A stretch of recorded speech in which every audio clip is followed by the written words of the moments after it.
네, 안녕하세요. 석한입니다. konnichiwa, 석지한 데스. 오늘은 유학의 단점에 대해서 한번 이야기를 해보려고 합니다.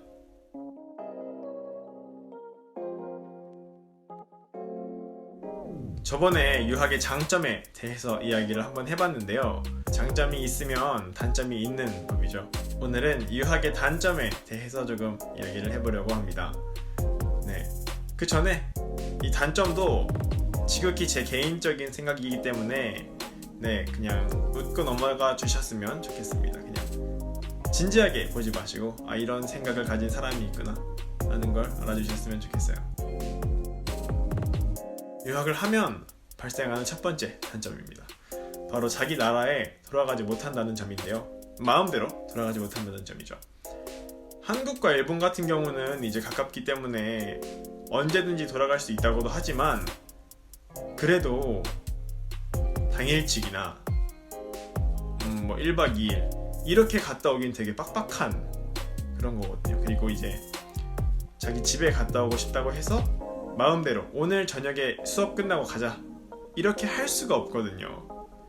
이게 같은 나라에 살면 가능한데 3시간 4시간 차 타고 왔다 갔다 할 수 있는데 비행기를 타고 왔다 갔다 하는 건 정말 체력이 소모되기도 하고 이제 어떤 그 기상의 변화가 있어서 이제 또 문제가 생길 수도 있기 때문에 마음대로 왔다 갔다 하지 못한다는 건 제가 생각했을 때는 단점이었던 것 같아요.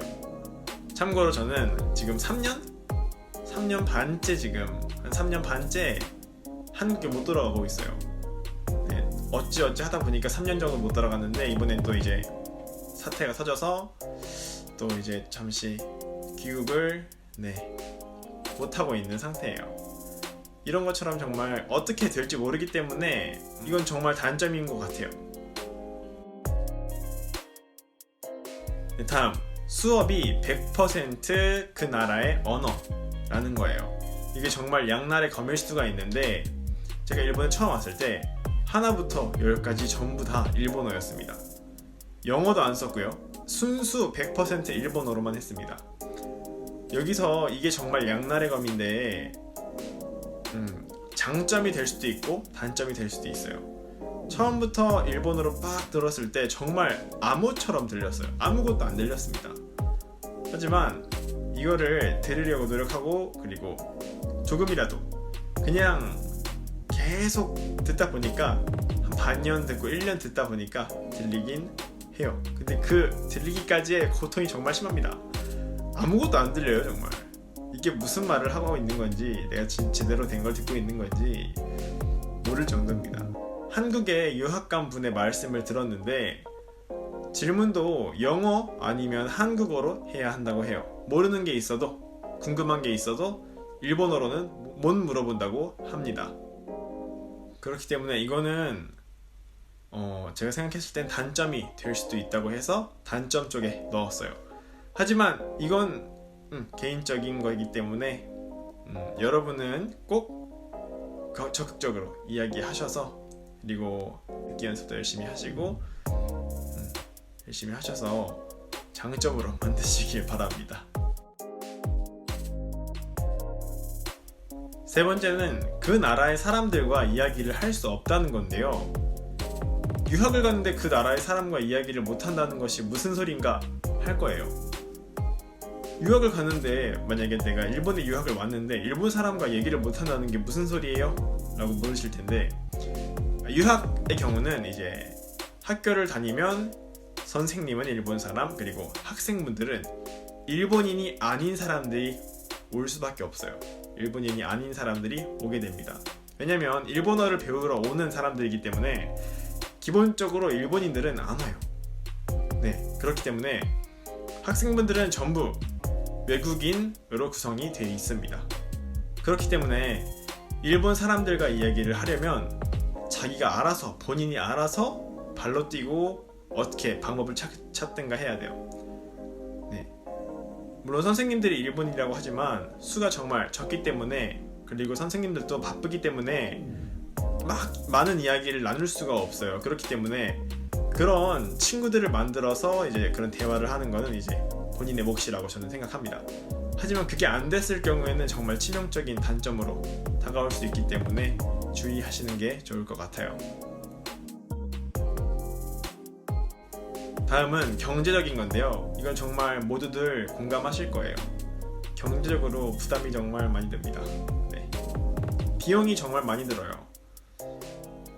초기 비용도 많이 들지만, 초기 비용이라고 하면 이제 비행기 값, 집세도 이제 3개월 정도, 1년 정도, 그리고 학비도 3개월에서 1년. 가구를 준비하거나 이제 생활 필수품들을 사는 데 필요한 돈들. 그런 초기 비용하고, 그리고 유지 비용이죠.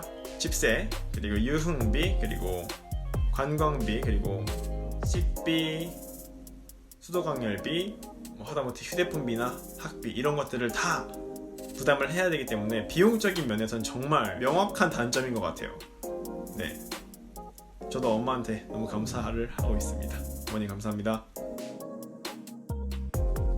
그리고 마지막은 아르바이트를 구하기가 힘들다는 점인데요. 저도 일본에 와서 아르바이트를 구하기 너무 힘들었고, 일본 분들이 한국에 가도 똑같을 거예요. 먼저 그 나라의 언어가 되지 않으면 그 나라에서 일을 하기 기본적으로 힘듭니다.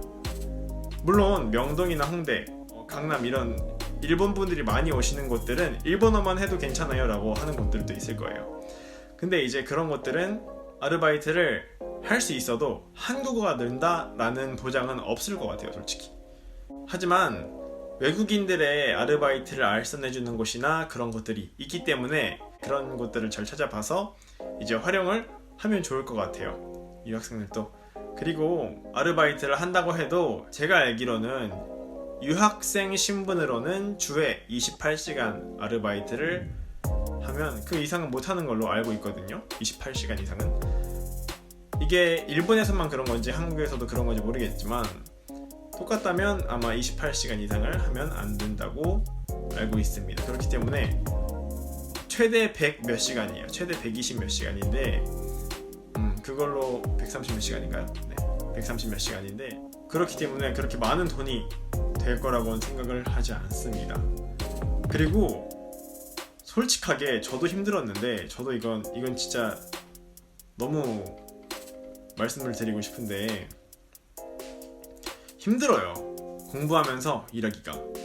아침에 공부하고 다음날 숙제 있고 시험 있고 이런데, 다음날 시험 준비도 해야 되고 공부도 하고 그날 뭐 이제 밥도 먹고 할 걸 집안일도 해야 되는데, 근데 이제 아르바이트도 저녁에 가야 돼요. 그러면 진짜 삶이 조금 피폐해집니다.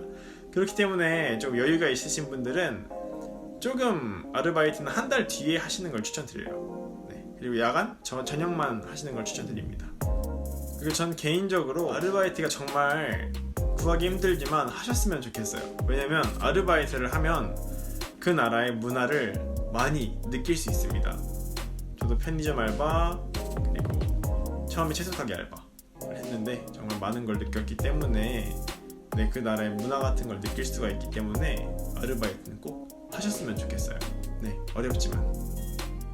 오늘도 이렇게 유학의 단점에 대해서 이야기를 해보았는데, 네, 공감이 가셨다면 네, 좋아요와 구독, 알람 설정까지 잘 부탁합니다. 네, 그러면 다음에는 더 재미있는 컨텐츠로 네, 돌아올게요. 오늘은 여기까지예요. 안녕, 바이바이.